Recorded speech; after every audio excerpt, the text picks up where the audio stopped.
kita memperingati nuzul Quran, yaitu malam 17 daripada Ramadan.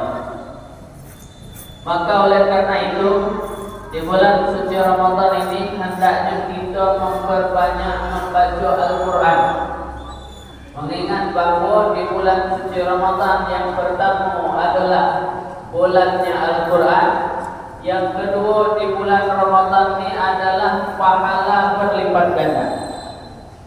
Para jemaah sekalian yang dirahmati Allah, Al-Quran apabila kita baca di dalam salat, yaitu apabila kita baca Al-Quran di ketika berdiri di dalam salat, maka satu hurufnya pahala 100 kalau di luar Ramadan.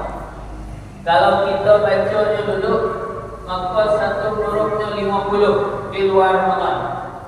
Kalau kita baca di luar salat, memakai duduk, baca Al-Quran, pahalanya 25 satu huruf. Kalau tanpa huruf, satu hurufnya yaitu 10. Maka dalam arti kata, kalau kita baca alif lam mim di dalam salat berdiri, maka pahalanya 300. Kalau kita bacanya duduk, maka pahalanya yaitu 150. Kalau di luar salat pakai wuduk, maka pahalanya 75. Kalau tidak pakai wuduk, pahalanya 30 alif lam mim. Itu di luar Ramadan. Kalau di dalam Ramadan, pahalanya dilipat 10 kali lipat, bahkan lebih. Akhirnya kita kali 10 kali lipat. Kalau di dalam Ramadan, berarti kita baca alif lam mim kali 1000, ya, berarti 3000. Kalau di luar salat tanpa wuduk, berarti satu hurufnya 100. Maka bayangkan, kalau kita salat di bulan suci Ramadan ini, kita baca Al-Fatihah, huruf Al-Fatihah itu seluruhnya 138 kali 1000 satu huruf. Itu baru Al-Fatihah. Maka di bulan suci Ramadan kita ada tarawih, induknya, bagusnya, Al-Qurannya panjang, ayatnya panjang. Kalau pun sepakat ayatnya itu sejuz semalam. Macam mana Bapak sepakat kita baik tarawih semalam sejuz? Kalau tidak tegak di masalahnya. Itu kalau di dalam salat. Tapi kalau di luar salat, berarti kali 100 satu huruf. Alif lam mim kita baca, maka 300 pahalanya kalau di dalam bulan suci Ramadan. Kalau kita hatam kita 30 juz di bulan suci Ramadan. Berapa yang kita dapat? Al-Quran 30 juz. Berapa surah? 114 surah. Berapa ayat? 6.616 ayat. Berapa huruf? 326.671 kali 100. Berapa kira-kira?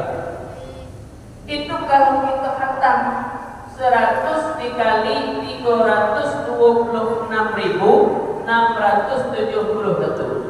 Itulah banyaknya pahala yang akan kita dapat kalau kita khatam Al-Quran di bulan suci Ramadan di luar salat tanpa wudhu.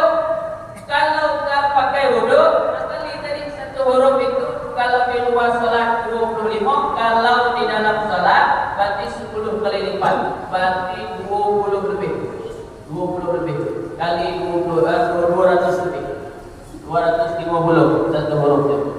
Itu keuntungan kalau kita membaca Al-Quran di bulan suci Ramadan. Oleh karena itu, di bulan suci Ramadan ini jangan sia-siakan kesempatan yang diberikan oleh Allah Subhanahu wa Ta'ala. Karena masalah umur, pada kalian tahu ni kita ada, tahun depan belum tentu ada. Hari ini kita ada, hari esok belum tentu ada. Jam ini kita ada, jam saat lagi tak tahu kita apakah kita masih ada di jam itu apa tidak. Maka oleh karena itu, selagi diberi kesempatan oleh Allah, dibagi kesempatan umur, dibagi kesempatan sehat, ibadah, dibagi kesempatan oleh Allah beramal soleh, bagi kesempatan kesempatan oleh Allah baca Al-Quran. Iko masalahnya kita kadang semakin tua, semakin jadi tak di luar masjid sibuk muntah, dalam masjid muntah juga.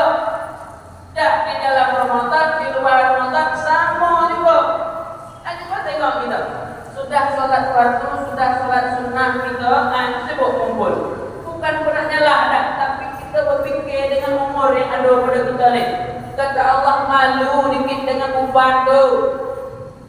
Karena uban itu tanda kita nak mati. Malu dikit dengan uban.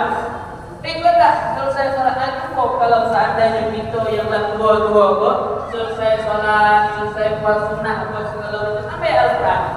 Terbaca sehalaman Allah Akbar. Terbaca sehalaman ayat ayat Alhamdulillah.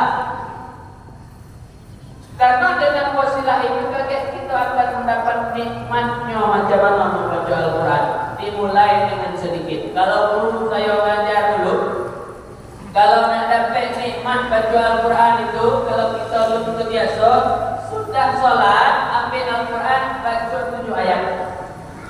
Kalau dah sanggup 7 ayat, ambil 3 ayat. Itu yang apa dulu, di istiqamah. Lama-lama kakek, dia ambil Al-Quran ini nagih. Atau kalau bahasa kita tu candu. Kalau lah mulai terbiasa, tu kakek 3 ayat, apa kali lagi? Kakek nambah lagi. Kakek kalau lah dapat nikmatnya, tidak mau lari dari Al-Quran. Tapi macam mana caranya kita latih? Kalau dah kita latih, dia macam itulah. Kata para ulama itu, nafsu ni sama dengan budak. Budak kalau dah dilepas menyusu, itu sampai ke dalam menyusu. Macam tu kalau nafsu ni kalau dah dipaksa kepada baik, mau menurun kepada yang tidak baik. Maka kita paksakan kita lepas musuh. Supaya apa? Supaya kita terbiasa dalam kebaikan. Didik diri kita dalam kebaikan. Mudah-mudahan Allah beri kita taufik hidayahnya. Amin ya rabbal alamin. Sekian, wabillahi taufiq wal hidayah. Assalamualaikum warahmatullahi wabarakatuh.